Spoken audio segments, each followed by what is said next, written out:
I served in Morgoth's armies. I know what that makes me. I know what I was. A corrupted man. A traitor to my own kind. Someone who chose power over righteousness. Darkness over light. Evil over good. But I need you to understand something. I need you to know what I saw. What I witnessed. What I learned in those years, serving the Dark Lord of the First Age. Because there's a difference between serving evil and serving something that terrifies evil itself. The Balrogs. Morgoth's greatest weapons. His elite guard. His captains of destruction. I saw them. Fought alongside them. Watched them unleash devastation on battlefields. Watched them destroy everything in their path. Enemy and ally alike. Without distinction. Without mercy. Without anything resembling control beyond Morgoth's direct will, holding them back. And I learned something. Something that haunts me still. Something that I need others to understand, because the lesson, the terrible truth, the knowledge that cost me everything I believed, it's too important to let die with me. Even Morgoth's servants feared the Balrogs. Even those of us who had chosen darkness, who had sworn ourselves to evil, who had embraced corruption and malice and the promise of power, we feared them, stayed away from them, understood that they weren't soldiers, weren't allies, weren't even really servants in any meaningful sense. They were catastrophes, disasters given form, destruction barely leashed, and only Morgoth himself, only the Dark Lord, only the being who had corrupted them, who had twisted them from what they were into what they became. Only he could control them, could direct them, could keep them from destroying everything, including his own armies, his own fortresses, his own plans. My name is Mauhur. I was born in the east, in the lands that would one day be called Run. In the days before Morgoth fell, before the Valar came with their armies and broke his power and cast him into the void. I was young, ambitious, hungry for power that my birth and position denied me. And Morgoth's emissaries promised me everything. Promised strength. Promised dominion. Promised that if I served, if I fought, if I gave myself to the Dark Lord's cause, I would be rewarded beyond measure, would become something greater than I was, would rise above the limitations of mere mortality. I believed them. I chose darkness. I marched west to Angband, to Morgoth's fortress, to serve in his armies, to fight against the elves and the Edain, against those who opposed him, against the light, against everything I should have defended. And I learned, over years, over battles, over witnessing horrors that no man should see. I learned what evil truly was, what power truly cost, what serving darkness truly meant. But nothing prepared me for the Balrogs. This is what I witnessed, what I saw, what I survived, and what I need you to understand. Because if you think evil is simple, if you think darkness is unified, if you think those who serve it are all the same, all equally committed, all equally controlled, you're wrong. There are hierarchies in evil, levels of power, degrees of terror, and the Balrogs, the beings that Morgoth had corrupted from what they were into weapons of pure destruction. They stood at a level that even other servants of darkness feared, respected, avoided. Only Morgoth could control them, and even he, even the mightiest of the Ainur who had fallen, even the Dark Lord himself. He didn't control them through loyalty, through trust, through any bond that resembled command.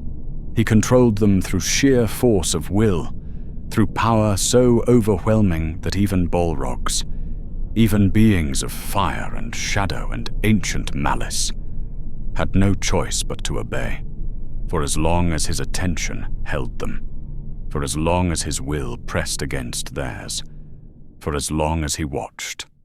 And when he didn't, when his attention wavered, when his will wasn't actively constraining them, they were chaos, they were destruction, they were fire that burned everything it touched, friend and foe, servant and enemy, everything.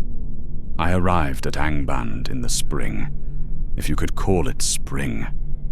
The land around Morgoth's fortress was blighted, poisoned, the sky perpetually dark with smoke and ash, the ground cracked and bleeding with volcanic heat, mountains of slag and waste surrounding the greatest stronghold ever built, greater than anything that would come after, greater than Barad-dûr, greater than any fortress in Middle-earth. Angband, the iron prison, the hell of iron, Morgoth's seat of power, carved into the mountains, extending deep into the earth, a labyrinth of tunnels and chambers and forges and dungeons, where weapons were made, where armies were bred, where prisoners were broken, where Morgoth shaped the world according to his vision of domination. I was brought before the commanders, assessed, judged, found useful enough to train, to equip, to add to the ranks of men who had chosen to serve the Dark Lord. We weren't the orcs, weren't the corrupted creatures that Morgoth had bred from captured elves. We were men, Easterlings, humans who had chosen this, who had looked at the world and decided that Morgoth's promises were worth more than whatever the Valar offered, whatever the elves preached, whatever our own kind believed.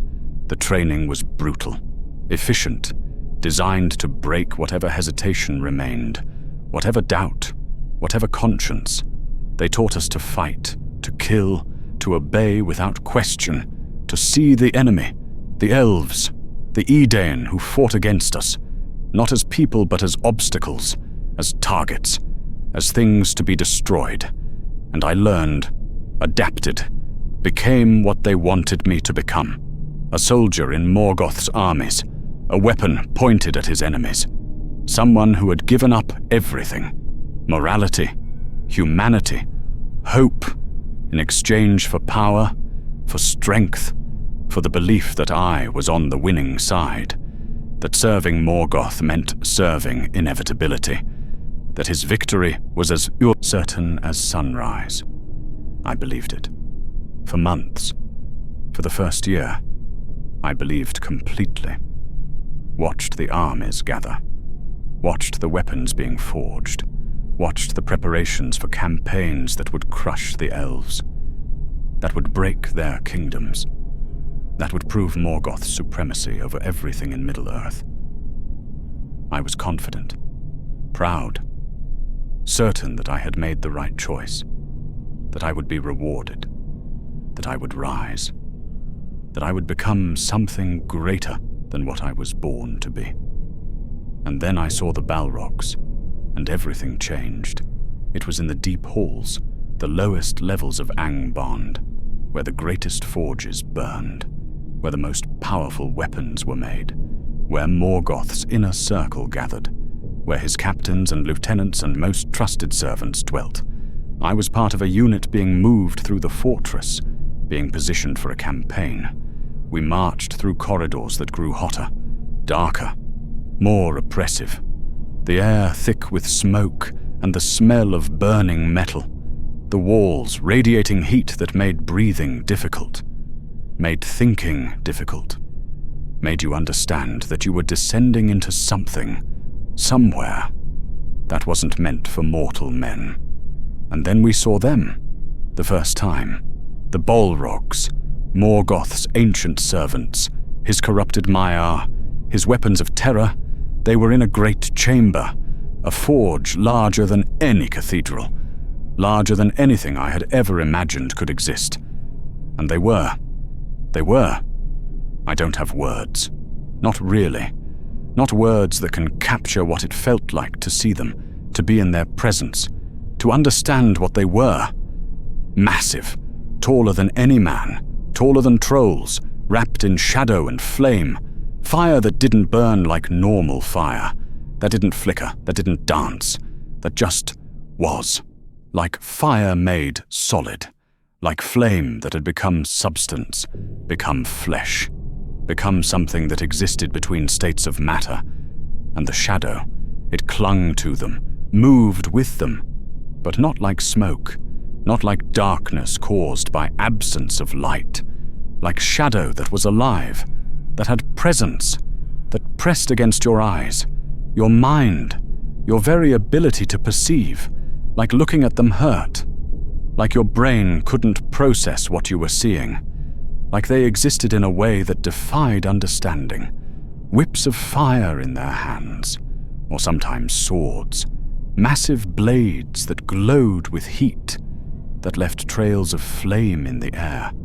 that looked like they could cleave through stone, through steel, through anything, and their presence, the sheer weight of their existence, it pressed against you, made you want to flee, made every instinct scream that you were near something that could kill you, would kill you, that existed to destroy. That was destruction given form and purpose and terrible intelligence. The unit I was with, hardened men, soldiers who had fought in battles, who had killed, who had proven themselves ruthless enough, cruel enough, strong enough to serve Morgoth. We stopped, frozen, unable to move, unable to do anything except stare and fear and understand. We were near something that wasn't meant for us, wasn't meant to be near mortal beings, that existed on a level so far beyond us that our presence was irrelevant, meaningless, like insects near a bonfire. One of the Balrogs turned, looked at us, not with interest, not with curiosity, just looked. Its eyes, or what passed for eyes in that burning, shadow-wrapped form, fixed on our unit, and I felt it, felt the absolute certainty that if it decided, if it chose, if something in its alien mind determined that we were in the way, or annoying, or just there, it would kill us, all of us, without effort, without thought, without anything resembling mercy or hesitation or acknowledgement that we were living beings. We would just stop existing, like stepping on insects, like brushing away dust, like nothing at all. Our commander, a veteran who had served Morgoth for decades, who had led armies, who had fought elves and survived, who was hard and cruel and absolutely loyal. He moved, slowly, carefully, backing us away, guiding us out of that chamber, away from the Balrogs, away from their presence, away from the forge where they existed. And when we were far enough, when the heat lessened, when we could breathe again, when the pressure against our minds eased, he spoke, his voice low, tense, carrying an edge I had never heard from him before. Fear. Never approach them, he said. Not advice, not suggestion. Command. Absolute command. Never speak to them. Never acknowledge them. Never. Under any circumstances. Draw their attention. They are not soldiers. They are not allies. They are weapons. And weapons don't distinguish between targets when they're unleashed. But they serve Morgoth, one of the younger soldiers said, confused, uncertain. They're his captains. They serve no one, the commander cut him off. Hard, final. Morgoth controls them. There's a difference. They don't follow him out of loyalty, out of choice, out of any bond that resembles service. He holds them, directs them, forces them to obey through sheer power, through will so overwhelming that even Balrogs, even beings that were once Ainur, have no choice but to comply. But you think the orcs fear the elves? The commander continued, his eyes hard, his jaw set. You think we fear the enemy? We don't. We know we can be killed. We know we might die. But we fight anyway. We serve anyway. Because we believe. Because we choose. Because we think Morgoth will reward us, will make us greater, will give us what we want. He paused. Let the silence stretch. Let us feel the weight of what he was saying. The Balrogs aren't like that. They don't want reward, don't want power, don't want anything except to burn, to destroy, to unleash themselves on everything. And Morgoth, he keeps them contained, keeps them directed, keeps them from turning Angband itself into ash, but only through constant vigilance, constant will, constant force pressing against them every moment. What happens if... Someone started. If his will wavers, if his attention shifts, if for even a moment he's not actively controlling them. The commander's voice dropped, became something close to a whisper. Then they do what they want, and what they want is to burn everything, us included. We marched in silence after that, processed to our staging areas, prepared for the campaign, but the fear, the understanding, the knowledge of what we had been near, it stayed with us, changed us, made us understand something fundamental about what we had chosen, what we were part of, what we served. We weren't serving a kingdom, an army, a cause. We were serving a dark lord who commanded things that terrified his own forces, who kept catastrophes leashed, who had surrounded himself with weapons so powerful, so destructive, so barely controlled, that even his own people feared them. And we were expendable, completely expendable, if the Balrogs needed to be unleashed, if Morgoth decided that their destruction was more valuable than our lives. Then we would burn, just like the enemy, just like everything else in their path. That was the first lesson, the first understanding, the first crack in my certainty that I had chosen the winning side, the right side, the side that would reward me. I hadn't joined an army. I had become part of a machine, a war machine built around weapons that didn't care, didn't distinguish, didn't have any loyalty except to destruction itself. And only Morgoth, only the Dark Lord, only the being who had twisted them into what they were, could keep them pointed in the right direction, could keep them from destroying everything, could keep them useful instead of apocalyptic. The campaign began weeks later, a massive assault on the elven kingdoms, on Hithlum and Dorthonion, on the lands that the elves held, that they defended, that stood between Morgoth and complete dominion over Beleriand. I marched with my unit, tens of thousands of orcs, thousands of men, trolls, wolves, creatures bred in Angband's pits, monsters pulled from darkness, an army that blackened the horizon, that moved like a plague across the land, that destroyed everything in its path. And somewhere in that army, not with us, not among the ranks, not marching in formation, somewhere behind, or ahead, or to the side. It was hard to tell, hard to track, hard to know. The Balrogs. You could feel them, even at a distance, even when you couldn't see them. You could feel their presence, like heat before you see fire, like pressure before a storm, like something massive and terrible approaching, coming closer, getting ready to be unleashed. The soldiers, orc and men alike.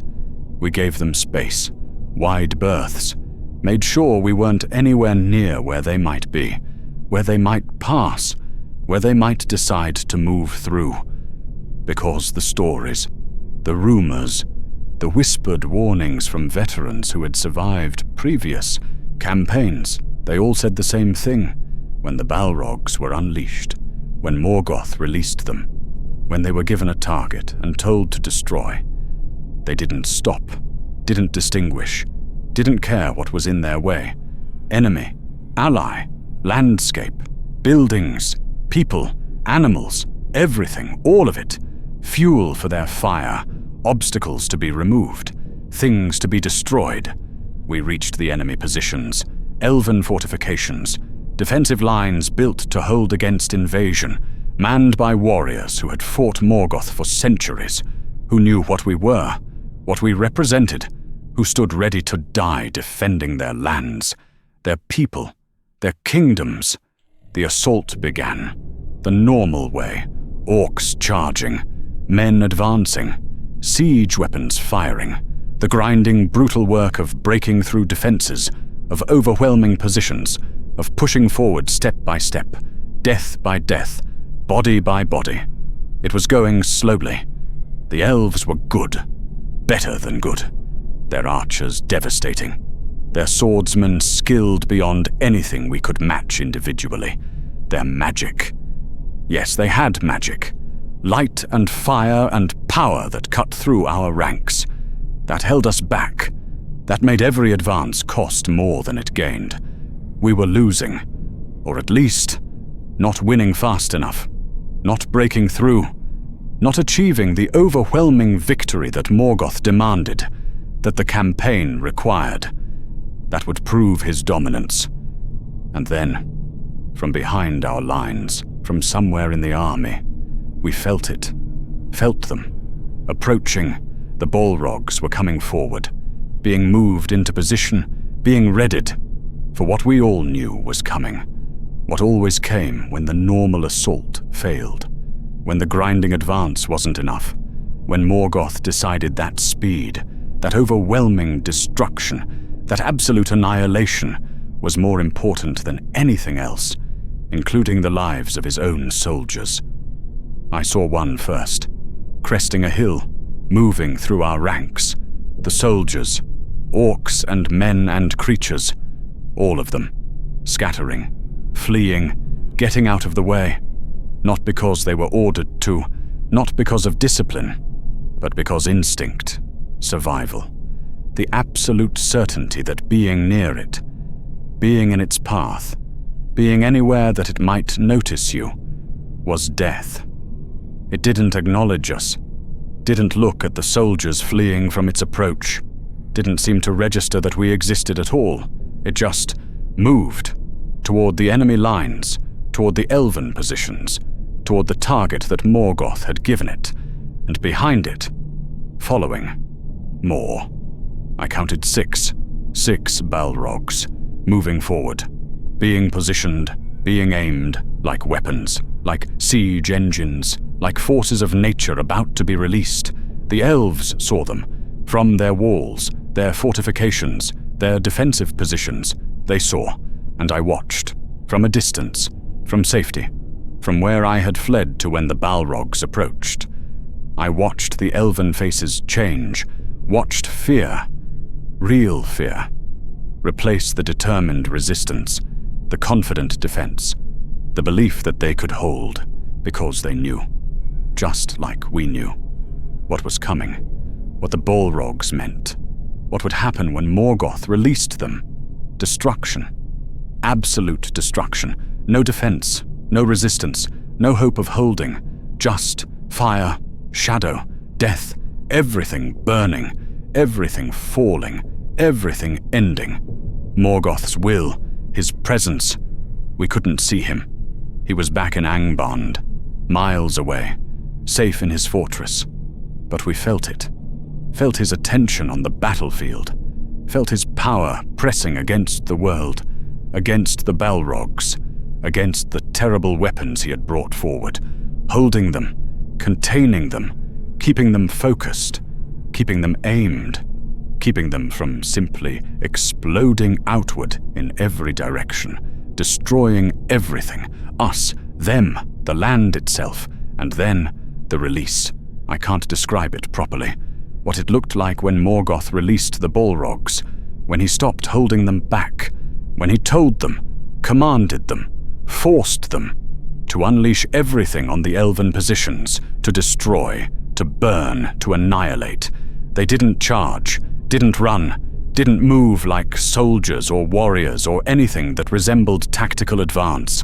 They just went, like dam bursting, like something that had been constrained, suddenly freed, like destruction itself given permission to exist. Fire everywhere, not normal fire, not flames that burned wood or consumed air or followed any natural law. Fire that existed because they existed. That was part of them, that spread from their presence like corruption, like disease, like something that infected reality itself. The elven walls, stone, ancient, built to last millennia, carved with runes of protection, blessed by powers older than the sun. They melted, not burned, not crumbled, melted, like wax, like ice in summer, like they were nothing, made of nothing, meant nothing against the heat, the power, the sheer destructive force. The elven warriors, brave, skilled, powerful, they tried to fight, tried to resist. Arrows, swords, magic, light, power, everything they had, everything they could bring to bear, against 6 beings who had been Ainur, who had been corrupted, who had been twisted into weapons by the Dark Lord himself.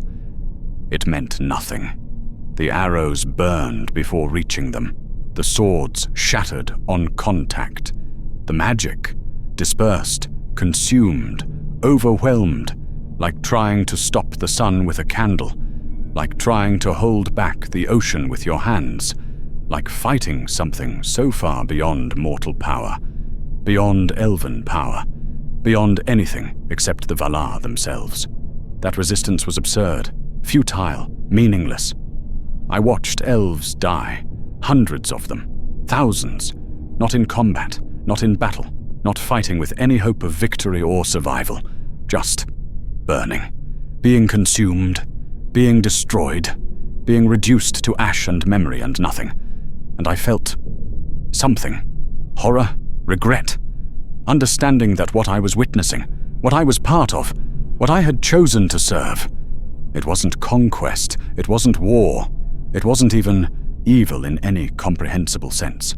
It was annihilation, destruction for its own sake, power unleashed without purpose beyond destroying, without strategy beyond overwhelming, without anything resembling reason or cause or justification. Just fire, shadow, death, everything burning, but worse than the elves dying, worse than the fortifications falling, worse than the complete, overwhelming destruction of enemy positions. Some of our soldiers, orcs who had advanced too far, men who hadn't fled fast enough, creatures who had been in the wrong place.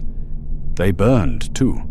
The Balrogs didn't distinguish, didn't see ally and enemy, didn't recognize that some of the beings in their path were serving the same master, fighting for the same cause, part of the same army. They just saw obstacles, fuel, things to burn, and they burned them. Our own soldiers, dying, screaming, consumed by fire from beings who were supposed to be on our side, who were supposed to be our weapons, our advantage, our trump card, and no one stopped them.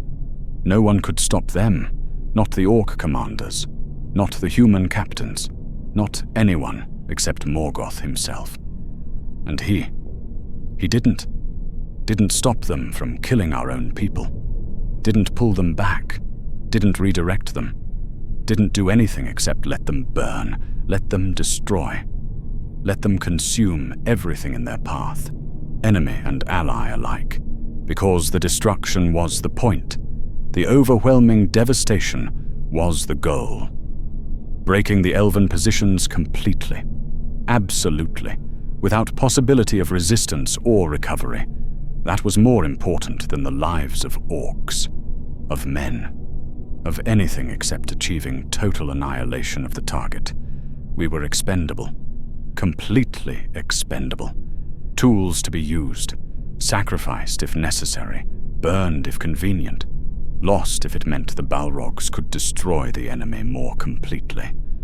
That was the second lesson, the second understanding, the second crack in my certainty, in my belief that I had chosen power, that I had joined the winning side, that I was valued, important, part of something that would reward me, I was nothing. We were all nothing. Fuel for Morgoth's war machine. Resources to be expended. Lives to be traded for objectives. No more valuable than the orcs, than the wolves, than any other weapon or tool or disposable asset. And the Balrogs. The terrible weapons. The beings that even Morgoth's servants feared.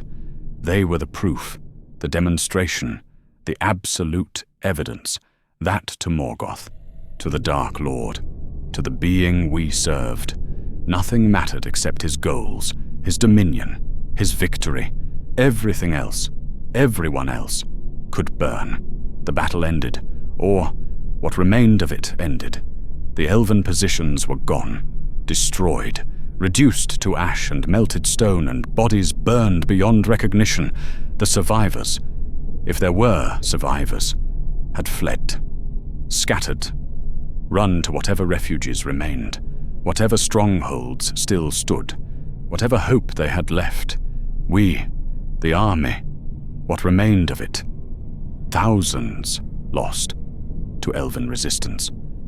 Yes, but also to the Balrogs, to friendly fire, to being in the wrong place when Morgoth's weapons were unleashed, to being expendable. We didn't celebrate, didn't cheer victory, we just existed. Numb, shocked, understanding what we had witnessed, what we were part of, what it meant to serve a dark lord who commanded beings that terrified his own armies. I saw the Balrogs withdraw, after the destruction was complete, after there was nothing left to burn. They changed, not physically, not in any way you could point to, but their presence, the sense of barely contained violence, of destruction waiting to be released, it lessened. Slightly, because Morgoth's will had returned, had reasserted, had taken control again, had pulled them back, contained them, forced them back into, not obedience, not service, but restraint, holding, being weapons sheathed instead of weapons unleashed. And I understood, watching them, feeling them return to whatever passed for calm in beings made of fire and shadow and ancient malice, that this was what Morgoth did, constantly, every moment, for every Balrog, for all of them. He held them, constrained them, kept them from simply exploding outward, from burning everything, from destroying Angband itself, from consuming his armies, his fortresses, his entire empire, through constant vigilance, constant will, constant force pressing against them, making them, forcing them to be controlled.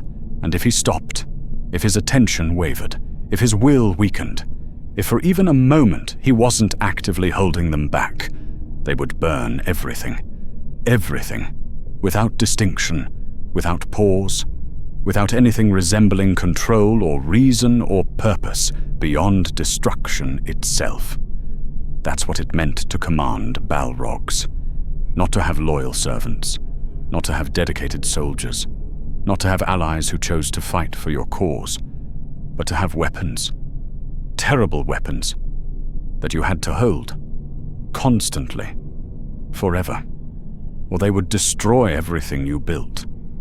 Only Morgoth could do it. Only the mightiest of the Ainur who had fallen. Only a being of power so vast, so overwhelming, so absolute, that even Balrogs, even corrupted Maiar, even beings of fire and shadow, had no choice but to obey when his full will pressed against them. And even he, even Morgoth, he couldn't trust them, couldn't rely on them, couldn't ever stop watching, stop controlling, stop forcing them to be useful instead of apocalyptic. I saw it happen once, saw what occurred when Morgoth's attention slipped, when his will wavered, when for just a moment, just a brief instant, he wasn't actively controlling them. It was in Angband itself. Months after that first campaign, I had survived, been promoted, given more responsibility, more access, more presence in the inner workings of Morgoth's war machine. I was in the deep halls, the forges, the places where weapons were made, where the Balrogs sometimes dwelt. Sometimes worked, sometimes existed.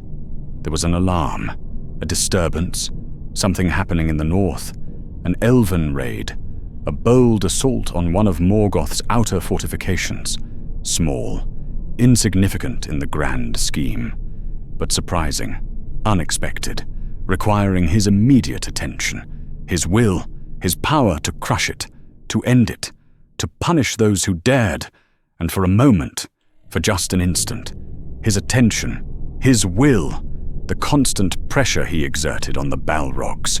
It shifted, focused elsewhere, on the threat, on the assault, on crushing the raid, and one of the Balrogs, one who had been in the forges, working on something, I never knew what.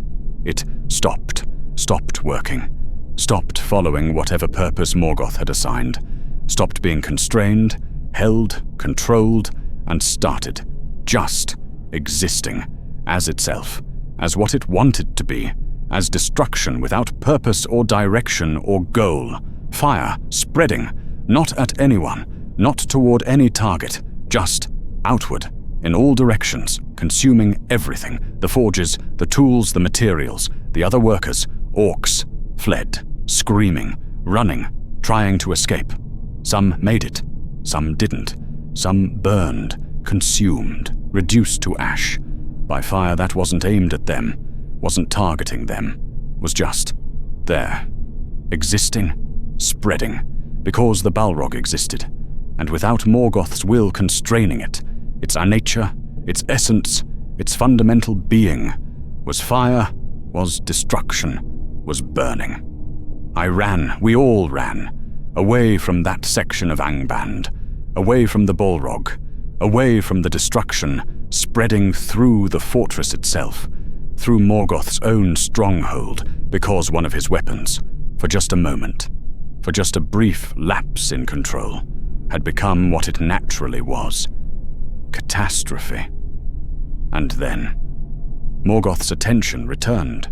His will snapped back, focused, pressed against the Balrog, forced it, commanded it, stopped the spread, contained the fire, held the destruction, pushed the Balrog back into restraint, into obedience, into being a weapon instead of a disaster. But the damage was done. Part of the forges destroyed, dozens of orcs dead, workers lost, materials consumed, production disrupted, all because for just a moment, for just one instant, Morgoth's control had wavered, and I understood, finally, completely, what it cost, what it took, what it meant to have Balrogs as weapons, as servants, as tools, constant vigilance, constant control, constant will pressing against them every moment of every day, forever.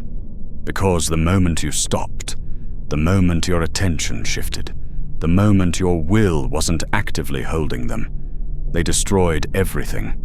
Not out of malice, not out of betrayal, not out of any choice or decision, but because that's what they were. What Morgoth had made them, what corruption had transformed them into.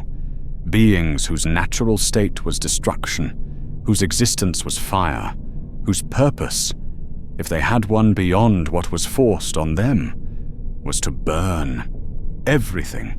I served for years after that, fought in more campaigns, saw the Balrogs unleashed more times, watched them destroy elven kingdoms, dwarven halls, human settlements, watched them burn everything Morgoth pointed them at.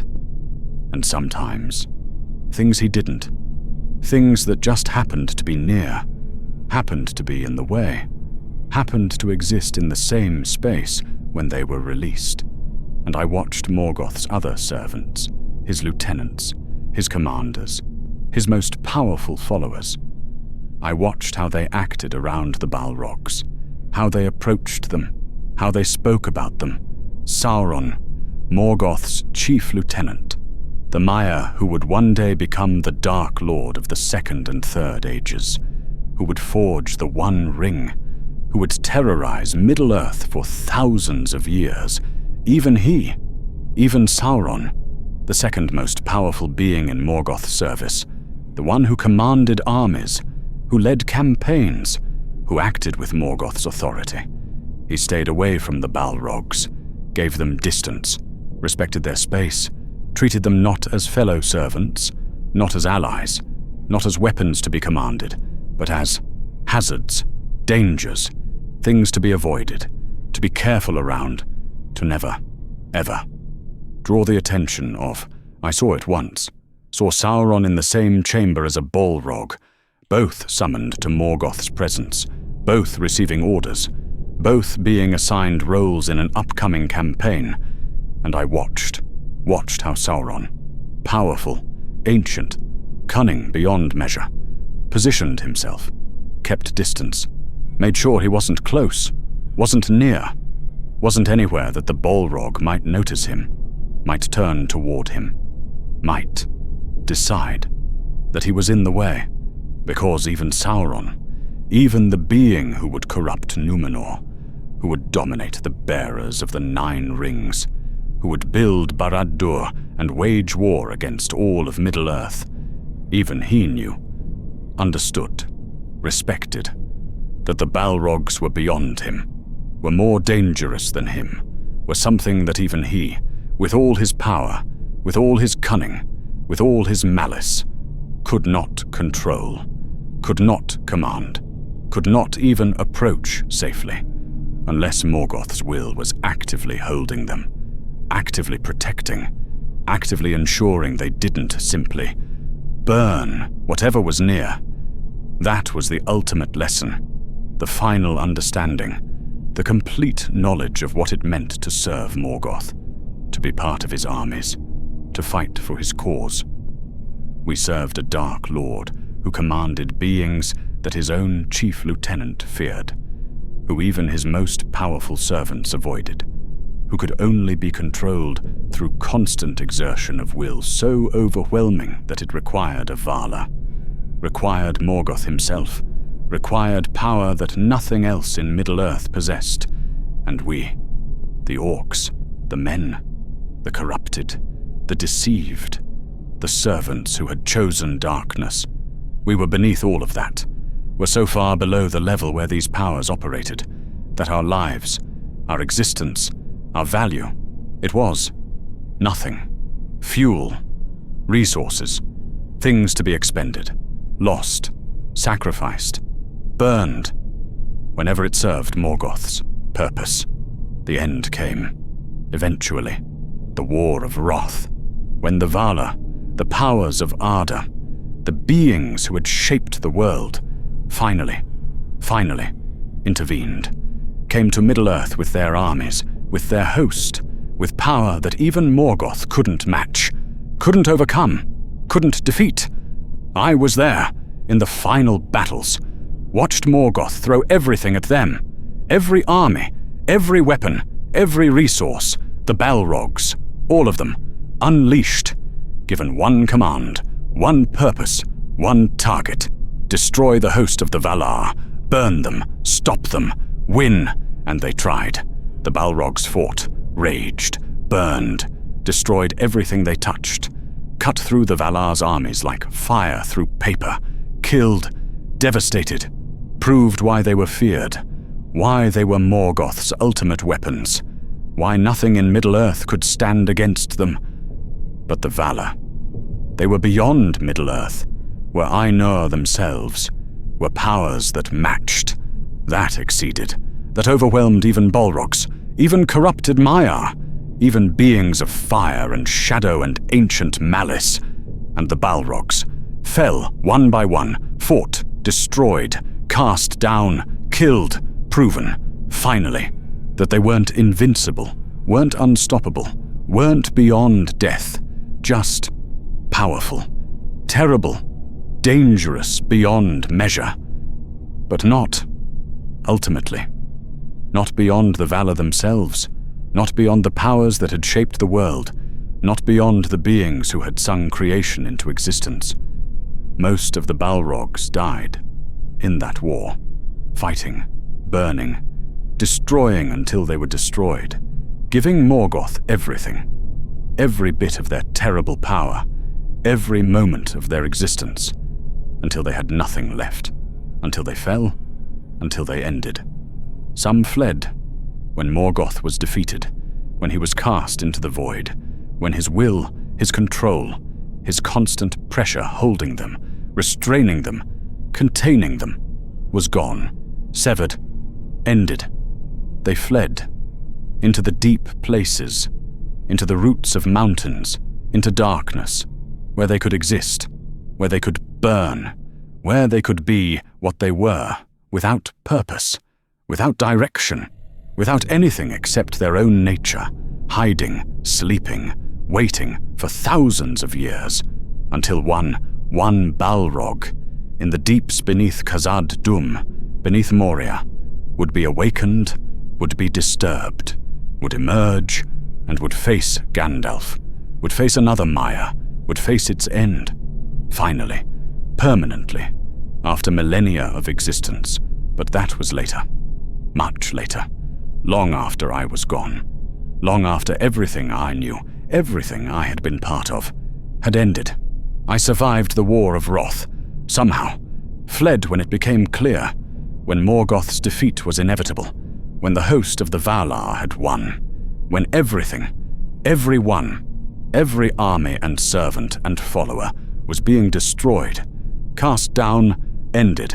I ran, east, back to the lands I had come from, back to where I had been born before I chose darkness, before I marched to Angband, before I saw what evil truly was, what power truly cost, what serving the dark Lord truly meant, and I lived quietly, hiding what I had been, what I had done, what I had been part of, living with the knowledge, the memories, the understanding of what I had witnessed, the Balrogs, Morgoth's ultimate weapons, being so powerful, so terrible, so dangerous, that even other servants of evil feared them, avoided them, understood that they were catastrophes, not soldiers, not allies, not servants in any meaningful sense. Just destruction, barely contained, controlled only through constant exertion of will by the most powerful being in Middle-earth. And even then, even under Morgoth's direct control, they were never safe, never trustworthy, never anything except weapons that could turn on anyone, destroy anything, burn everything, if his attention wavered, if his will slipped, if for even a moment he wasn't actively holding them back. That's what I learned in my years serving darkness, in my time in Morgoth's armies, in watching the Balrogs, being near them, understanding what they were, what it meant to have them, what it cost to use them. Power has a price, always. Real power, true power, the kind of power that can destroy kingdoms and break armies and overwhelm everything. It costs, it demands, it requires sacrifice, vigilance, constant control, or it destroys you, destroys everything you've built, destroys even your own cause. Morgoth had ultimate weapons, had beings of terror and fire and destruction, had Balrogs, but having them meant holding them, every moment, forever, or losing everything to them, to their nature, to what they were, to what he had made them.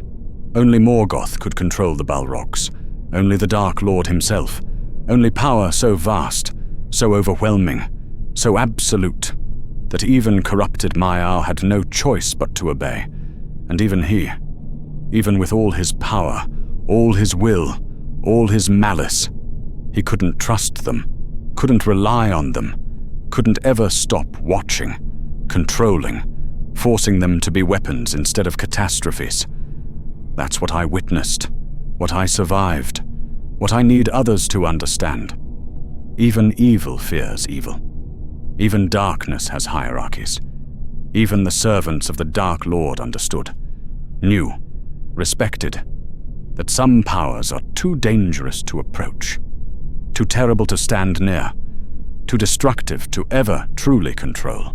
They can only be aimed, unleashed, and hoped desperately, that whoever unleashed them, whoever commanded them, whoever claimed to control them, was strong enough, vigilant enough, powerful enough to hold them back from destroying everything, including, especially, those who claimed to command them.